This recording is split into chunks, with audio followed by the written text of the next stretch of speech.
রাশিয়ার গবেষণায় ফাঁস, অক্ষত ইরানের আসল শক্তির চাঞ্চল্যকর তথ্য। একদিকে কয়েক হাজার কিলোমিটার পথ পাড়ি দিয়ে ইসরায়েল ও আমেরিকার আধুনিক যুদ্ধ বিমানগুলোর হুঙ্কার, অন্যদিকে আকাশ চিরে নেমে আসা একের পর এক বিধ্বংসী মিসাইল। কিন্তু এত কিছুর পরও কি টলানো গেছে ইরানকে? না, রাশিয়ার চাঞ্চল্যকর সামরিক গবেষণায় বেরিয়ে এসেছে আসল সত্য। দখলদার ইসরায়েল ও তাদের মদতদাতা আমেরিকার সব সামরিক দম্ভ চূর্ণ করে দিয়ে ইরানের আসল শক্তি এখন মাটির গভীরে সম্পূর্ণ অক্ষত রয়েছে।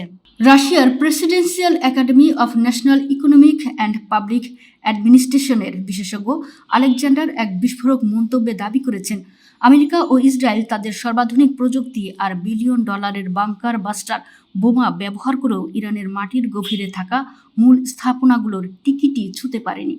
তথাকথিত আধুনিক অস্ত্র নিয়ে তারা যে আস্ফোরণ দেখিয়েছিল তা ইরানের ইস্পাত কঠিন প্রতিরক্ষা কাঠামোর সামনে কেবল খেলনা হিসেবেই প্রমাণিত হয়েছে।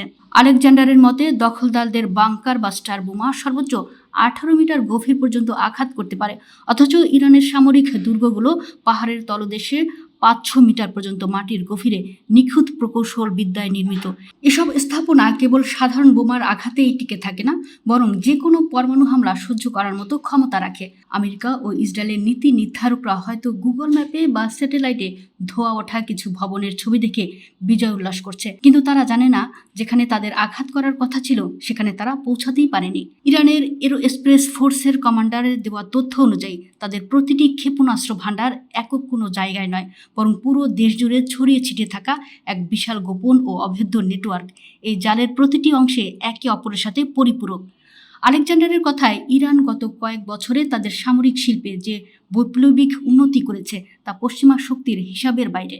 খাইবার শিকান বা হাইপারসনিক ফাত্তা 2 এর মতো অস্ত্রগুলোর মোকাবেলা করার মতো সক্ষমতা ইসরায়েলের কোনো প্রতিরক্ষা ব্যবস্থাই নেই।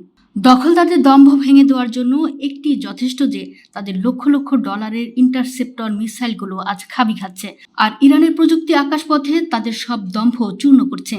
দৃশ্যমান ধোঁয়া আর অগ্নিকাণ্ডের আড়ালে ইরান তাদের মূল শক্তির যে বিশাল ভাণ্ডার আগলে রেখেছে তা দেখার মতো কোনো স্যাটেলাইট বা গোয়েন্দা চোখ এখনও তৈরি হয়নি। আন্তর্জাতিক সামরিক বিশ্লেষকদের মতে, আমেরিকা ও ইসরায়েলের এই তথাকথিত সার্জিক্যাল স্ট্রাইক ইরানকে দমিয়ে দেওয়ার বদলে বরং তাদের মাটির নিচে নীরব শক্তির বিশালত্বই সামনে নিয়ে এসেছে। আকাশ কাঁপানো বিস্ফোরণে হয়তো কিছু ধুলোবালি উঠছে, কিন্তু ইরানের প্রতিরোধের যে ভিত্তি মাটির নিচে প্রথিত তা ভাঙার সাধ্য কোনো সাম্রাজ্যবাদী শক্তির নেই।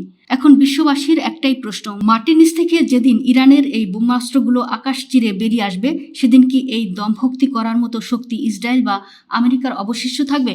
উত্তরটা সময় দেবে, তবে এতটুকু নিশ্চিত যে ক্ষমতার দম্ভে অন্ধ হয়ে তারা এমন এক আগ্নেয়গিরির উপর পা রেখেছে যা যে কোনো মুহূর্তে তাদের মানচিত্র থেকেই মুছে ফেলতে পারে।